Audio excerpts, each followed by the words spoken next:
यहाँ पर हम लोग ने इकोनॉमिकल जब हम लोग ने कहा था तो इसमें हम लोगों ने बात जैसे जैसे डिस्पोजेबल इनकम लिविंग स्टैंडर्ड्स लोगों का हाई होगा उसी के अकॉर्डिंग क्या होगा, ये एक फेवरेबल फैक्टर है और ये फेवरेबल फैक्टर हमारी जो भी इंडस्ट्री है या पर्टिकुलर सेक्टर के लिए अच्छा रहेगा। तो इस वजह से हम लोगों ने इसको कहा था फेवरेबल इकोनॉमिक फैक्टर। देन हम लोगों ने मार्केट्स की बात करी थी। मार्केट्स जो बेसिकली होते हैं वो न्यूट्रल होते हैं, क्योंकि जो भी हमारी इंडस्ट्री है या सेक्टर्स है उसकी पहले तो हम ये बात करते हैं किस प्रोडक्ट लाइफ साइकिल स्टेज पे है वो, देन किस सेगमेंट्स का वो है, उस सेगमेंट्स की बात होती है। देन राकेश सर बेटा बगल में होंगे, अभी आ रहे होंगे, वेट कर लो आप। देन जो हम लोग जैसे नीच सेगमेंट की बात करी थी, नीच सेगमेंट जो होता है वो बेसिकली इसमें कस्टमाइज्ड होता है। यहाँ पर कस्टमर्स की रिक्वायरमेंट्स के अकॉर्डिंग हम प्रोडक्ट या जो भी सर्विसेज है वो डिजाइन करते हैं। फॉर एग्जांपल जैसे हम लोगों ने नाइक की बात करी थी, तो नाइक में बेसिकली स्पोर्ट्स से रिलेटेड जो होते हैं वो चीजें आती हैं। तो शूज में अगर हम पर्टिकुलर स्पेसिफिक की बात करते हैं तो स्पोर्ट्स जो शूज में हम देखते हैं बहुत सारे वेरिएंट्स होते हैं। अगर एक फुटबॉल प्लेयर है उसके शूज की बात करी जाती है तो उसका जो उसका टो होता है वो हार्ड मटेरियल का बना होता है ताकि उसे किक करने में इजी हो। अगर हम स्पोर्ट्स पर्सन की बात करते हैं और वो एक क्रिकेटर है तो हम देखते हैं उसके शूज में स्पाइक्स होते हैं ताकि उसको रनिंग में, अगर वो एक रेसर है एथिक तो वहां पर भी उसके जो स्पाइक्स होते हैं उसके सोल में होते हैं, देन उससे रनिंग में इजी होता है। ट्रैकर्स जो होते हैं उनके लिए एक अलग डिजाइन के आपके शूज बने होते हैं। तो यानी कि यहाँ पर डिफरेंट जो भी रिक्वायरमेंट्स है कस्टमर की उसके अकॉर्डिंग उन्होंने अपने जो प्रोडक्ट या सर्विसेज है उनको कस्टमाइज कर रखा है। तो ये एक तरह से न्यूट्रल फैक्टर है। न्यूट्रल फैक्टर इसलिए क्योंकि हम सेम प्रोडक्ट जो है वो डिलीवर नहीं कर रहे हैं। जब अलग अलग तरह का प्रोडक्ट डिलीवर कर रहे हैं तो इसका बहुत ज्यादा इंपैक्ट हमारी ऑर्गेनाइजेशन या इंडस्ट्री पर नहीं पड़ने वाला है। अनफेवरेबल इन्वायरमेंट जो इंटरनेशनल इन्वायरमेंट है, इंटरनेशनल इन्वायरमेंट को हम लोग ने अनफेवरेबल इसलिए किया था क्योंकि बहुत सारी चीजें इसमें जो फैक्टर्स होते हैं वो अनकंट्रोलेबल होते हैं। जैसे एक्सपोर्ट इंपोर्ट पॉलिसीज हैं, तो एक्सपोर्ट इंपोर्ट पॉलिसीज जो होती हैं वो डिवाइस करती हैं, वो गवर्नमेंट डिवाइस करती हैं, उनके रूल्स रेगुलेशन पे हमारा पूरा कंट्रोल नहीं होता है।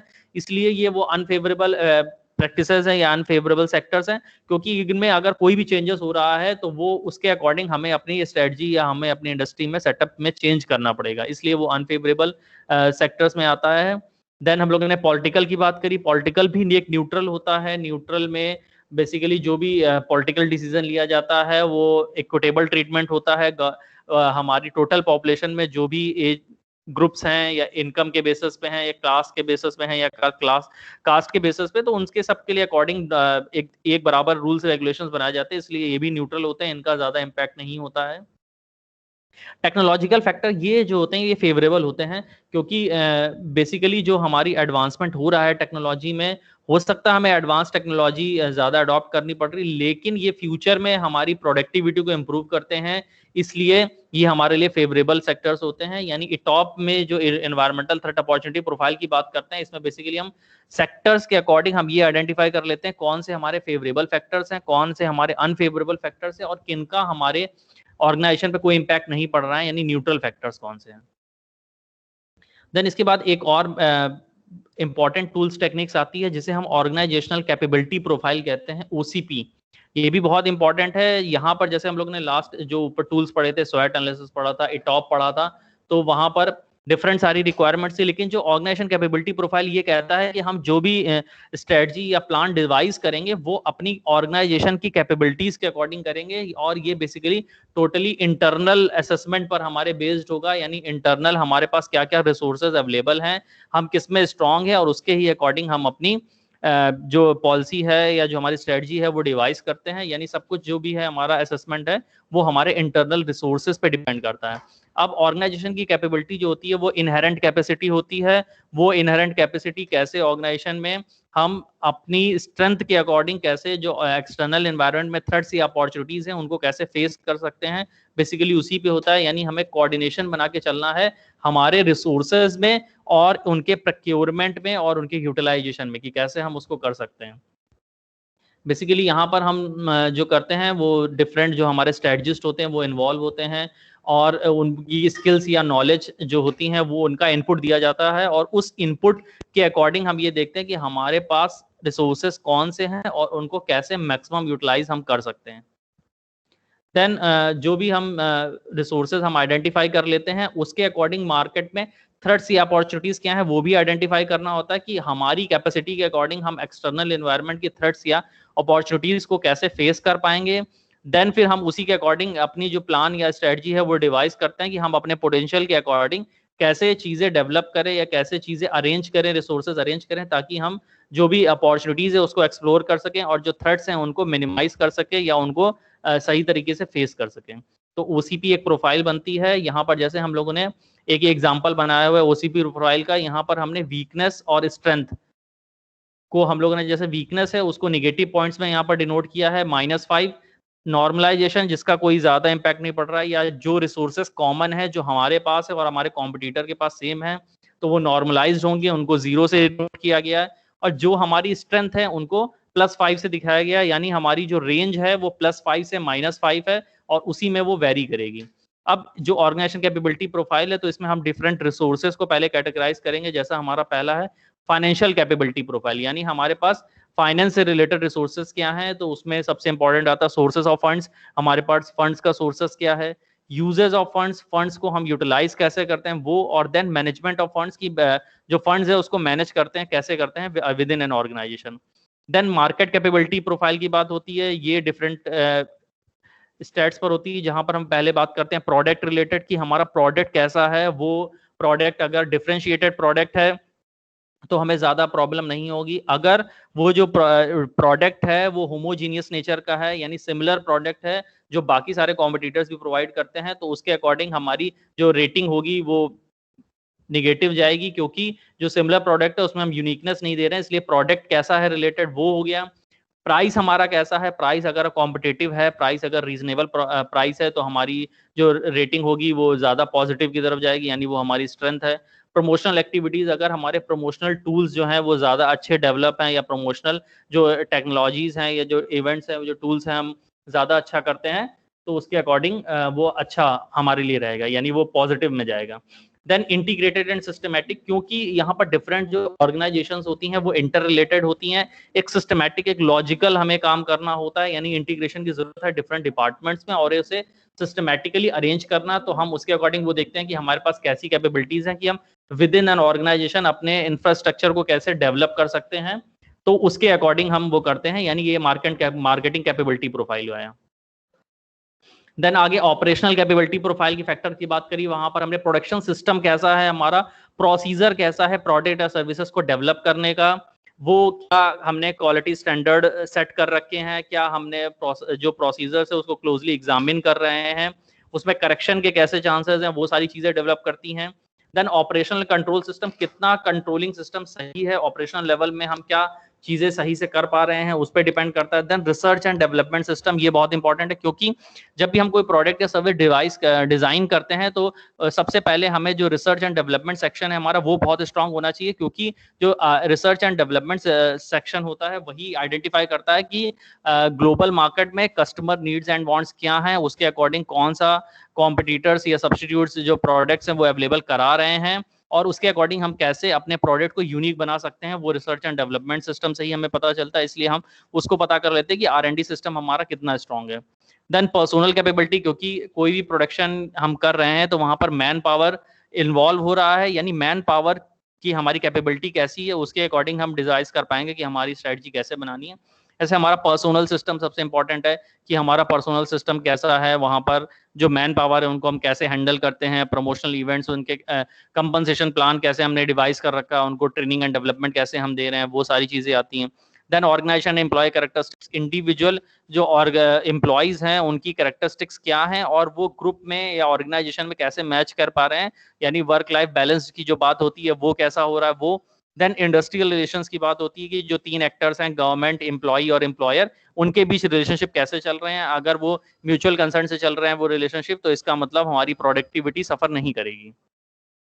देन जनरल मैनेजमेंट कैपेबिलिटी होती है, जो जनरल मैनेजमेंट कैपेबिलिटी है वो बेसिकली जनरल मैनेजमेंट सिस्टम कैसा है वो ऑर्गेनाइजेशन के स्ट्रक्चर और उस पर डिपेंड करता है। एक्सटर्नल रिलेशंस, हमारे जो बैंकर्स हैं, क्रेडिटर्स हैं, सप्लायर्स हैं, उनसे कैसे हैं, डिस्ट्रीब्यूटर्स हैं, उस पर डिपेंड करता है। Then organization climate, within our organization climate कैसा है, वो एक हेल्दी इन्वायरमेंट है, वहां पर लोग सेफ फील कर रहे हैं अगर एम्प्लॉइज, तो ये अकॉर्डिंग ये सारी चीजें डेवलप करती हैं कि वो वहां पर कैसा होगा। तो जो ऑर्गेनाइजेशन कैपेबिलिटी प्रोफाइल होता है उसमें बेसिकली हम लोग कैटेगराइज कर लेते हैं financial, operation, personnel, general management, और इस सेक्टर्स के अकॉर्डिंग हम ये देखते हैं कि हमारी स्ट्रेंथ क्या है, कितना हमें पॉजिटिव जो मार्क्स मिल रही है, रेटिंग मिल रही है, और फिर उसके अकॉर्डिंग हम डिसाइड करते हैं कि हमारी ऑर्गेनाइजेशन उस पर्टिकुलर इंडस्ट्री में क्या सर्वाइव पढ़ पाएगी या उसके लिए क्या स्ट्रेटजी हमें चाहिए चेंज करने के लिए। देन जो नेक्स्ट हमारा टूल आता है वो आता है SAP strategic advantage profile. Strategic advantage जो प्रोफाइल होता है वो बेसिकली कॉम्पिटिटर एनालिसिस होता है, और उसका सबसे ज्यादा रोल जो की इंपॉर्टेंट रोल होता है वो रिसर्च एंड डेवलपमेंट डिपार्टमेंट या रिसर्च एंड जो डेवलपमेंट सेक्शन है उसी का होता है। कितनी जितना हम लोगों ने अपने कॉम्पिटिटर के बारे में इंफॉर्मेशन ले रखी है, मार्केट के बारे में इंफॉर्मेशन रखी, एनवायरनमेंट को सही से स्टडी कर रखा है, तभी हम एक स्ट्रेटजिक एडवांटेज ले पाएंगे। तो जो सैप प्रोफाइल होता है उसमें भी हम लोग इसी तरह से करते हैं। यहाँ पर भी हम लोगों ने जैसे स्ट्रेंथ, वीकनेस, पॉजिटिव, अगर वो हमारी स्ट्रेंथ है तो उसको पॉजिटिव से डिनोट प्लस साइन से डिनोट किया गया है, अगर वो वीकनेस है हमारी तो उसको माइनस साइन से डिनोट किया गया है, और डिफरेंट एरियाज के अकॉर्डिंग हम उसको आइडेंटिफाई करते हैं। ऐसे यहाँ पर एक एग्जांपल दिया हुआ है, एबीसी इंडिया कंपनी है, उसको इंटरनल एरिया जैसे है वो है मार्केटिंग। मार्केटिंग में उसमें उसकी स्ट्रेंथ क्या है, कैपेबल सेल्स फोर्स, उसके जो सेल्स फोर्स हैं वो कैपेबल हैं, वो स्किल्ड हैं, जो एजेंट्स हैं वो ज्यादा एक्टिव हैं। देन जो मार्केट है उसकी वो श्रिंक मार्केट है, वो जो बहुत सारे प्रोडक्ट्स हैं वहां पर उनकी मार्केट जो हो रही है वो कम हो रही है, कस्टमर्स क्विट कर रहे हैं ज्यादा, ये हमारी वीकनेस है। तो मार्केटिंग के अकॉर्डिंग हमारी ये स्ट्रेंथ और ये वीकनेस है। ऑपरेशंस की अगर हम बात करते हैं तो stagnating sales performance, stagnating sales performance मतलब होता है गिरावट, लगातार गिरावट आ रही है अगर हमारी सेल्स परफॉर्मेंस में, तो ये हमारी वीकनेस है। प्रॉफिट जो हमारा है वो टैक्स आफ्टर, जैसे उन्होंने एक एग्जांपल दिया, एक बेस ईयर बना लिया, इस बेस ईयर के बाद जो हमारा प्रॉफिट आ रहा है वो ज्यादा आ रहा है, अच्छा आ रहा है, यानी वो हमारे लिए स्ट्रेंथ है। प्लांट फैसिलिटीज जो हमने लेआउट, प्लांट लेआउट या फैसिलिटीज प्रोवाइड कर रखी हैं या डिजाइन कर रखी हैं वो पुरानी है, तो वो हमारे लिए वीकनेस है। ऑपरेशंस की बात करी, देन हम लोगों ने रिसर्च एंड डेवलपमेंट एक्टिविटी की बात करी, तो वहां पर जो निगेटिव है हमारे लिए वो क्या है, हमने रिसर्च एंड डेवलपमेंट एफर्ट्स नहीं किए हैं अभी तक, वो एक निगेटिव पॉइंट हो सकता है। Backing and research development expected, या जो हमारा रिसर्च एंड डेवलपमेंट है वो पॉजिटिव इसलिए है क्योंकि वो हम ग्लोबल बेसिस पे कर रहे हैं, या जो पेरेंट कंपनी है वो रिसर्च एंड डेवलपमेंट अगर डिजाइन कर रही है या उसको हैंडल कर रही है तो वो हमारे लिए स्ट्रेंथ होगी। फिनेंसेस की अगर हम बात करते हैं तो वहां पर स्ट्रेंथ और वीकनेस को यहाँ पर भी कैटेगराइज किया, जैसे अगर हमें इन्वेस्टमेंट की ज्यादा जरूरत नहीं पड़ रही है इसका मतलब हमारी ये वीकनेस है, अगर हमें इन्वेस्टमेंट की एडिशनल जरूरत नहीं पड़ रही है इसका मतलब हमारा जो मार्केट है वो श्रिंक हो रहा है, इसलिए हमें रिक्वायरमेंट नहीं पड़ रही इन्वेस्टमेंट की। अगर हम बहुत ज्यादा फिक्स डिपॉजिट या बैंक लोन्स पे डिपेंड कर रहे हैं तो ये भी हमारे लिए वीकनेस है क्योंकि हमारी लाइबिलिटीज ज्यादा बढ़ती चली जाएंगी। पॉजिटिव इसमें हमारे लिए ये है कि अगर जो हमारी पेरेंट कंपनी है उसका एक्सपेंशन हो रहा है, वो अलग अलग कंट्रीज में अपना जो बिजनेस है वो डाइवर्सिफाई कर रहे हैं, तो ये हमारे लिए स्ट्रेंथ हो सकती है। यानी अगर हम फाइनेंस सेक्टर या फाइनेंस एरिया के हिसाब से देखें तो ये हमारे लिए स्ट्रेंथ होंगी और ये वीकनेस होंगी। देन कॉर्पोरेट रिसोर्सेज की अगर हम बात करते हो तो इसमें स्ट्रेंथ और वीकनेस में हमने कैटेगराइज कर रखा है। तो अगर हमारी मैनेजमेंट टीम में यंग लोग हैं, एम्बिशियस हैं, एग्जीक्यूटिव्स इन्वॉल्व हैं, तो वहां पर क्रिएटिव थिंकिंग होती है। जब क्रिएटिव थिंकिंग होती है तो एक बहुत इफेक्टिव गाइडलाइंस या पॉलिसीज डिवाइस होती हैं और वो आगे हमारे जो भी मिशन या विजन है उसको एकम्प्लिश करने में हेल्प करते हैं। इसलिए हमारी जो कॉर्पोरेट रिसोर्सेज है वहां पर एम्बिशन और इसकी बात हुई, क्रिएटिव थिंकिंग की बात हुई। यानी जो सैप प्रोफाइल है उसमें हम क्या करते हैं, डिफरेंट एरियाज के हिसाब से हम ये देखते हैं कि क्या हमारी स्ट्रेंथ है, क्या हमारी वीकनेस है। अगर हमारे पास पॉजिटिव डिनोट्स या पॉजिटिव सिंबल ज्यादा आ रहे हैं इसका मतलब उस पर्टिकुलर एरिया में या उस पर्टिकुलर सेक्टर में हमारी ग्रोथ ज्यादा है, तो उसके अकॉर्डिंग फिर हम अपनी स्ट्रेटजी डिवाइस करते हैं। यानी इस जो चैप्टर है इसमें हम लोगों ने डिफरेंट टूल्स पढ़े हुए हैं। बेसिकली हम लोग ने यहाँ पर इस चैप्टर में सबसे पहले तो ये बात करी है कि हमारी जो इन्वायरमेंटल स्कैनिंग है वो क्या है। तो इन्वायरमेंटल स्कैनिंग में हम लोगों ने कहा ये एक प्रोसेस होता है, कॉन्टिन्यूस प्रोसेस होता है जिसमें हम स्टडी करते हैं मार्केट में अपॉर्चुनिटीज, थ्रेट्स, स्ट्रेंथ और वीकनेस को। देन फिर हम लोग जो इन्वायरमेंटल स्कैनिंग है इसमें बेसिकली हम लोग डिफरेंट सेक्टर्स को स्टडी करते हैं। वहां पर हम लोग ने पेस्ट एनालिसिस की बात करी, जो पॉलिटिकल, इकोनॉमिकल, टेक्नोलॉजिकल, सोशल, उसके बारे में बात हुई। देन हम लोगों ने जो इन्वायरमेंटल स्कैनिंग प्रोसेस है वो स्टेप बाय स्टेप कैसे होगा, कौन कौन से उसमें एलिमेंट्स आएंगे उसके बारे में डिस्कशन हुआ। Then different tools industry analysis की जो होती हैं या कौन सी टूल्स एंड टेक्निक्स हम यूज करते हैं इंडस्ट्री एनालिसिस में वो हम लोगों ने बात करी, जिसमें सबसे इंपॉर्टेंट था पॉटर 5 फोर्सेस मॉडल। देन हम लोगों ने इन्वायरमेंटल थ्रेट अपॉर्चुनिटी प्रोफाइल, इटॉप की बात करी, देन हम लोगों ने ओसीपी की बात करी, देन हम लोगों ने ऐप की बात करी, देन हम लोगों ने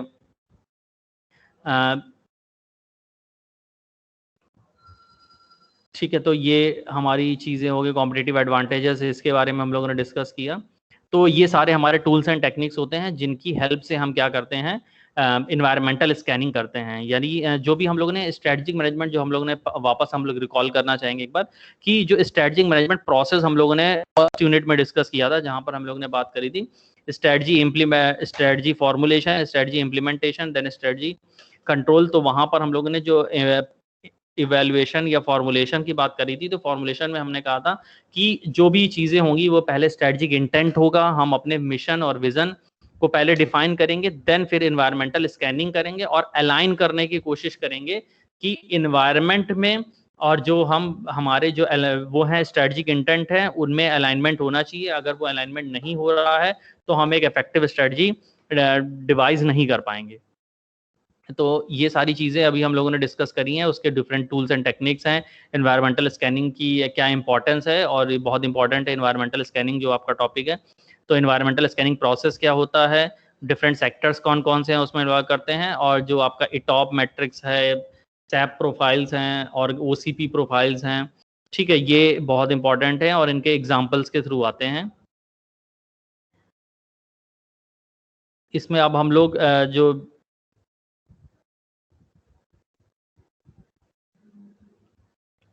स्वैट एनालिसिस हम लोग ने बहुत अच्छे से कर लिया। पॉटर जो 5 फोर्सेस मॉडल है, इसको एक बार हम लोग फिर से रिवाइज कर देते हैं क्योंकि बहुत इंपॉर्टेंट है। इसमें हम लोगों ने जो एनवायरमेंटल स्कैनिंग में जो यूज होता है बेसिकली इंडस्ट्रियल एनालिसिस में, जो पॉटर 5 फोर्सेस मॉडल, इसमें हम लोगों ने कहा 5 एलिमेंट्स होते हैं। एक एडिशनल एलिमेंट्स जो होता है वो स्टेक होल्डर्स का होता है।